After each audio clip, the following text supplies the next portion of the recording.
ce tournage, elle a choisi l'anonymat. Mais en maison d'arrêt, on l'appelle l'ancienne. À sa demande, nous ne dévoilerons pas la raison de son incarcération. Elle est ici depuis 5 ans et a été condamnée à une peine très longue. Chaque jour, c'est la même routine. J'ai un rythme de vie comme à l'extérieur en fait. Je me lève le matin, je vais au travail, j'ai une coupure le midi, je retourne au travail, comme si c'était comme à l'extérieur. Ça permet psychologiquement d'aller bien. Et puis financièrement, parce que je ne vais pas vous le cacher, ça aide. Si vous ne voulez pas dépendre de votre famille, eh ben, vous travaillez. 117 heures par mois à façonner et cuire des baguettes pour la prison, payé 45% du SMIC. Un travail qui occupe le temps et qui permet de tenir. Les débuts de son incarcération ont été très difficiles. C'est le choc carcéral. Vous comprenez rien en fait. Ça ne monte pas au cerveau. Vous êtes coupé de tout. Il faut juste reprendre et comprendre que... accepter que vous soyez arrivé ici. Et puis après, vous faites un chemin. Alors, pour se sentir utile, aujourd'hui, elle fait partie des Pluriels, une association qui aide les nouvelles arrivantes à comprendre le fonctionnement de la prison.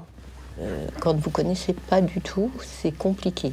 En général, on fait des réunions et on leur explique un peu le fonctionnement, comment il faut faire, les horaires, les promenades, leur planning.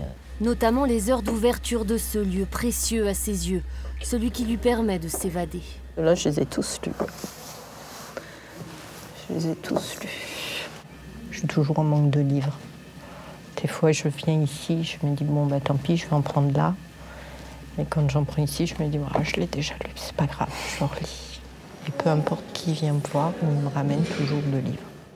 Des contacts avec l'extérieur, elle en a gardé. Une visite d'1 heure par semaine, c'est la loi. Et des appels téléphoniques avec sa famille et ses amis, toujours à ses côtés. Ce qui est le plus important pour moi, mes photos. Ma famille, toute ma famille est là. Mes photos, je peux pas vivre sans. Une chambre individuelle de 9 mètres carrés, un privilège à ses yeux. Pour ce quartier de femmes qui accueille 62 détenus pour 40 places, son intimité et sa féminité sont préservées.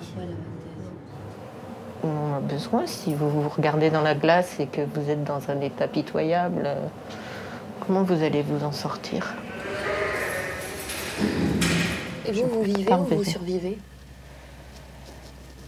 Non, je vais dire que je vis quand même. Alors, j'aurais pas dit ça il y a quelques années, hein. J'aurais dit je survis ici. Maintenant, je vais dire je vis. Je vis, j'essaye d'apprendre plein de choses. Je vais vivre toute ma vie avec ce que j'ai fait.